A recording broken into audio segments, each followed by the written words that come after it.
L'autonomie de la Model 3 pourrait bientôt augmenter grâce à cette nouvelle batterie. Alors, la future Model 3 stylé donc projet Highland serait équipée d'une nouvelle batterie LFP de 66 kWh qui serait fournie par KTL. Peut-être une hausse de l'autonomie du coup, au passage. Ce qui justifierait une hausse des prix aussi. Ce qui expliquerait pourquoi les modèles actuels sont bradés.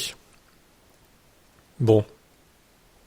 La firme américaine n'a pas du tout communiqué de manière officielle sur cette nouvelle version, cependant de nouvelles informations viennent d'être dévoilées par l'intermédiaire du site IT Home. Ce dernier semble être plutôt bien renseigné, puisqu'il explique que la prochaine version de la Model 3 Propulsion va faire évoluer sa fiche technique. Donc nouvelle batterie qui sera fournie par KTL, qui commence à se développer en Europe avec ses usines. Elle adoptera la technologie LFP, réputée moins chère que la NCM, mais offrant une densité moindre, ce qui est déjà le cas sur le modèle 3 propulsion actuelle. Cette chimie se lie de nombreux constructeurs dont Ford, mais également le groupe Stellantis.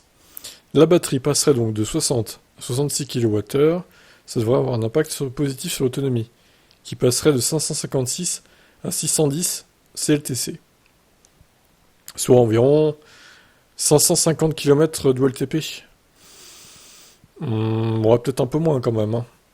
Je dirais 530 plutôt, voire 520.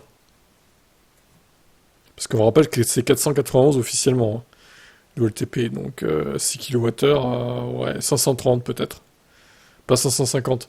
Si, ouais, 550 avec les jantes 18 pouces, à la limite. Je suis plutôt d'accord avec ça.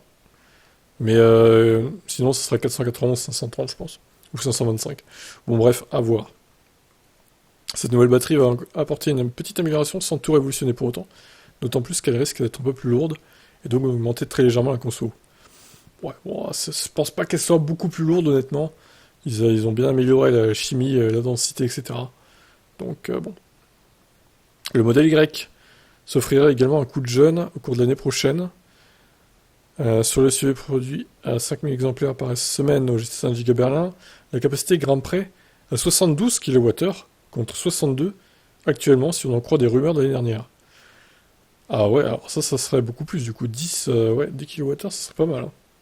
Là, tu augmentes de 60 à 70 km l'autonomie. Hein.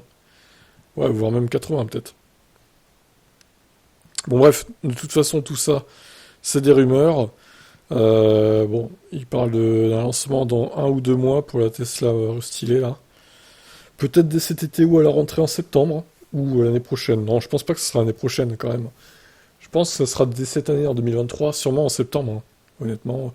Ou à la fin du troisième trimestre, ce qui ferait fin septembre, début octobre. À voir. Je vous laisse commenter ces rumeurs.